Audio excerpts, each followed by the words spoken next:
Hey guys, Mike B. Rolling here. Had a good question come in. Guy's been driving dry box for Werner for a year, and he's wanting to get into tankers. He thinks it sounds exciting. I don't know about exciting, but it can be quite dangerous. I pulled a tanker for 10 years. I'm not sure exactly. I mean, there's many different kinds of tankers that you could get into. I pulled a chemical tank, which is a smooth bore, no baffles, no compounds. Of course, the truck's going to drive by with my window down. I'm sitting here in Detroit enjoying the nice cool weather. Got about 15 minutes to kill before my appointment, but I pulled chemicals in a smooth bore tanker. I can't remember the model number. It's like a M306, whatever. It's the most common tank, and those are very dangerous. Imagine a 45,000 pound tidal wave in the back of your tank that never holds still. Your load never sits still. It is constantly forward and back sloshing. When you're on a corner, you have to adjust to driving a tank. It's a whole different kind of driving a truck with a dry box. Is just put it in gear and go, hit the gas and go. Even with an automatic transmission.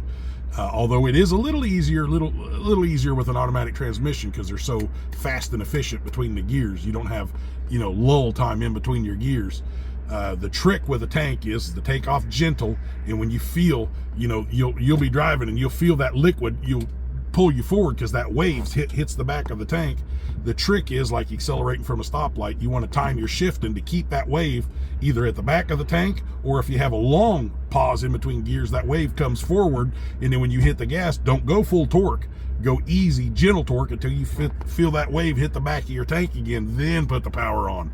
It's a trick, man. The only way you can learn it is by doing it. But if you're driving down the road and you're doing this right here, yeah, you need to adjust a little bit. Most important thing about pulling a tank is corners. That load it doesn't just sit there. Your center of balance changes because as you're going on a left-hand corner, that liquid runs up the right side of your tank and it makes the right side of that tank heavier. So now you're not just top heavy, you're top heavy and leaning to the right. So you do not do high-speed cornering in a tank. That will flip you on your side quicker than anything. I'd say probably the second most dangerous thing about pulling a tank is coming up to a stoplight. You're stopping, and then when you hit the brakes, that wave comes forward. So you hit your brakes and you think, man, my brakes work really good. Then that wave hits the front of that tank and whoa, it shoves you forward.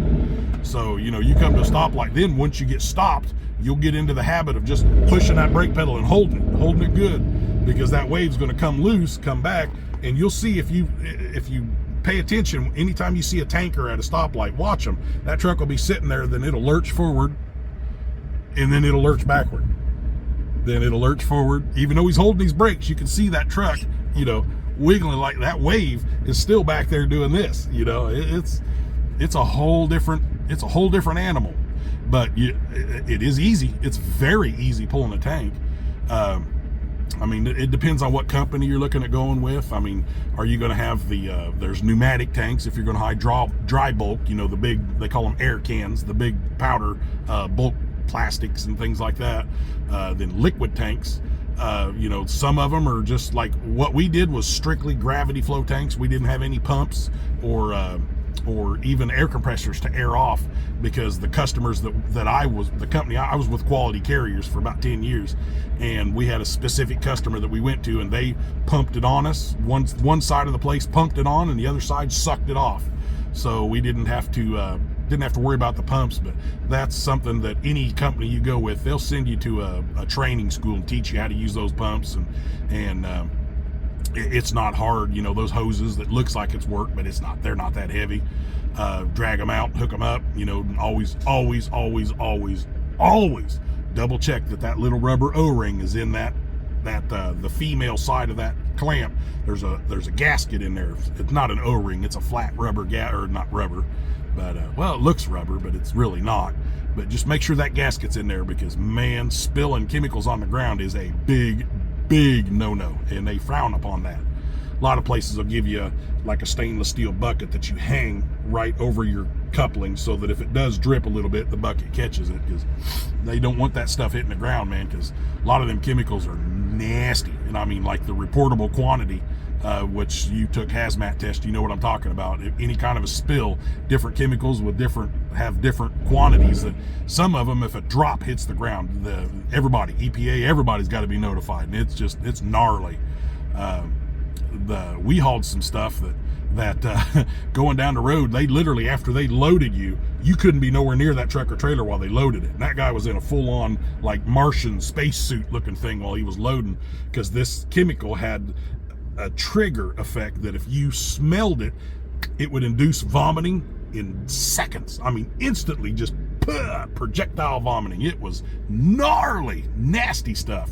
But they would load your truck, and then right there in the loading bay, when they're done loading and everything's put away and sealed, and you know, I think they put a vacuum on their hose just to keep it from leaking. Then they washed your truck and trailer and then dumped perfume all around the top of the lid, or some sort of agent that like masked the smell, because no matter how much they washed it, they couldn't get it all off. Otherwise, you'd be driving down the road and anybody coming behind you in traffic would be puking their guts out in their freaking cars. Oh, it was raunchy stuff, man. Paid really good, but it was dangerous, you know.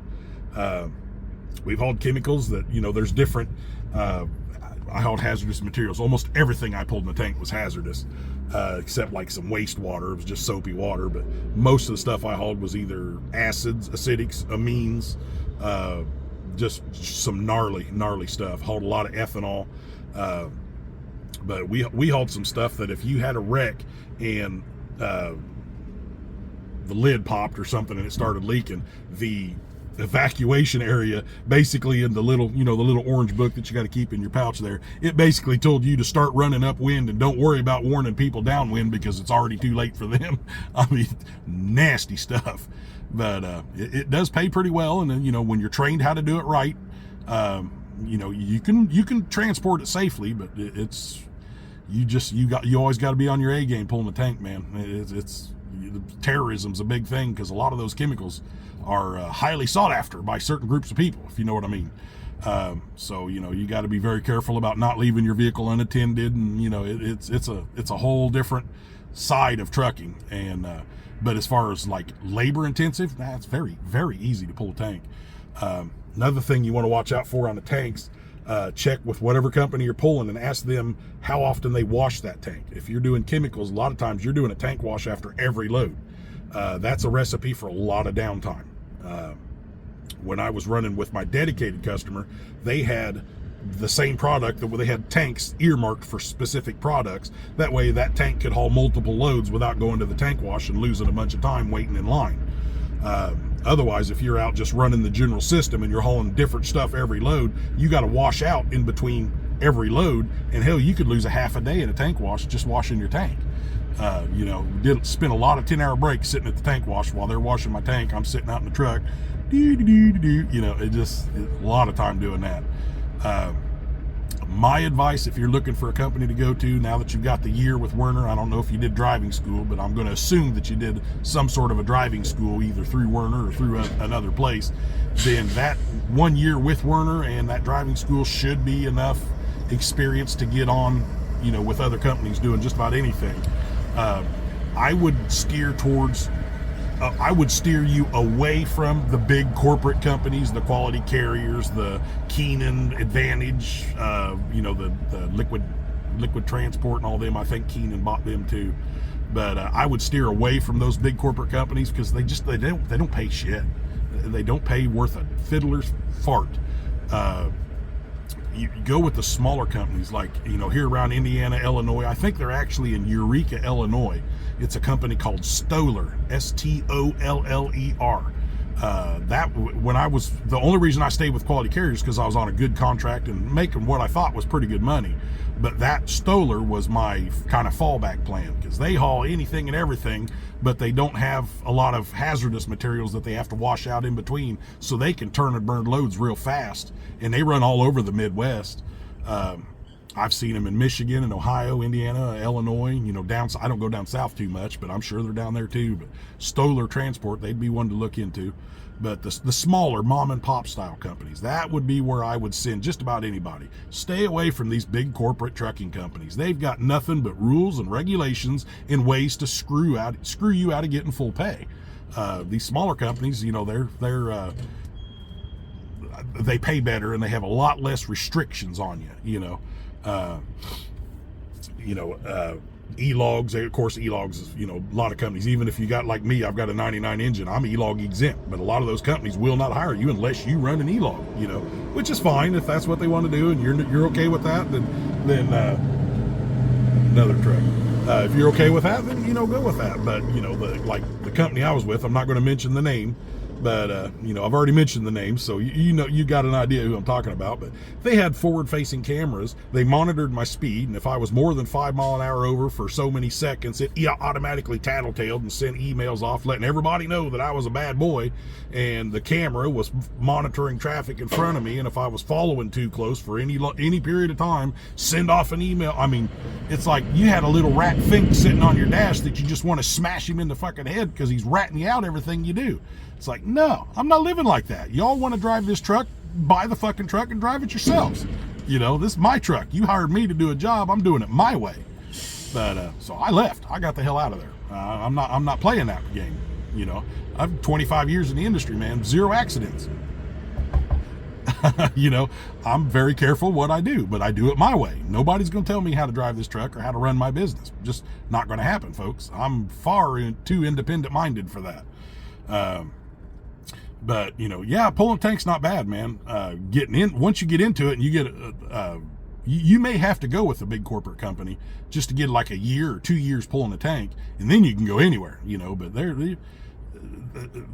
you shouldn't have too much trouble getting hired on somewhere. I wouldn't think so.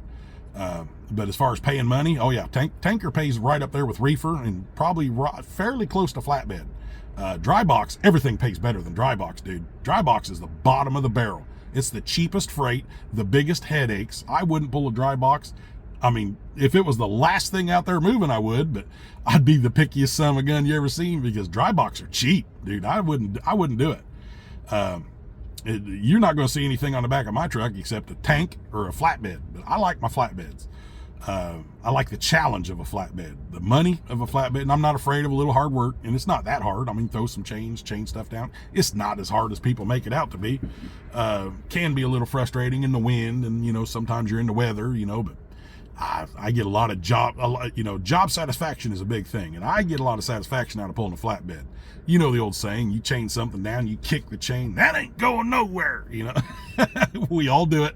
I don't care who you are, we all do it, Yep, that's tight enough, that shouldn't move an inch, but almost inevitably, they'll say, yep, that ain't going nowhere. But, then you make the delivery and it's like, yeah, I took that weird shaped thing and put it on my deck and secured it and drove it down the road, didn't move an inch, and safely delivered it. That just, when you throw a pallet in a trailer and close the doors, put a seal on it and drive it and bang into another dock and they unload it, there's no real satisfaction there, man. You can train a monkey to do a dry box, but not a flatbed, not a tanker. I guess I could see a scenario where I'd pull a reefer, but because for food, in the economy, the food's always going to be moving. That's one of the safest things to pull is a reefer. But reefer's got its own whole list of headaches about, 2 a.m. deliveries and these grocery store warehouses and, them parking you in the lot and making you sit there for 8-9 hours. They're using you as a warehouse, Yeah, I don't care to get back into that sort of thing either, but I have done it in the past. But pulling a tank is a good way to go. It's a good career to get into. There's always going to be chemicals moving, gasoline moving, and ultimately, I don't know what kind of trucking you want to do, but I've said this in other videos too, if you want to get home more, pull gasoline. Dude, you're home every night. If not home every night, you're in the same running area. A lot of companies will run like a real short wheelbase truck with a little coffin bunk on the back just so they can turn more loads and just sleep in the truck instead of trying to go home every night. But pulling gasoline pays pretty damn good. Now that's some work there, man. You'll put in some hours. It's not a lot of physical work, but you will use every bit of that 14-hour clock, go home, take a quick break, get right back in that rig and do it again, man. You're on the move all week long. But you make pretty good money doing it. But yeah, I hope that helps you out, man. I can't think of anything else really. But pulling a tank, that's good. It's a hell of a lot better than van. Anything is a step up from a van, but pulling a tank is you'll always be busy. There'll always be a job for you. Tankers aren't ever going to go away. But so yeah, Hope that helps, and y'all keep them questions coming. Anything you need to know about the trucking industry, man, just ask. I'm here to help. That's the whole meaning of this channel, is for me to give back to the community. So any questions, post them in the comments of any video that you watch. Doesn't matter. I get all comments, and I read every single one, and I respond to every single one, because I'm not some big fancy PewDiePie, 10 million subscribers. I haven't even broke 1,000 yet. But 600 and some, that's still pretty darn good in my book. But yeah, y'all have a good day. Catch y'all later. Like and subscribe, share the channel. Anybody that might be interested in getting into trucking, hook them up with me, man. I'll help them out. They can ask me anything they want. Catch y'all later.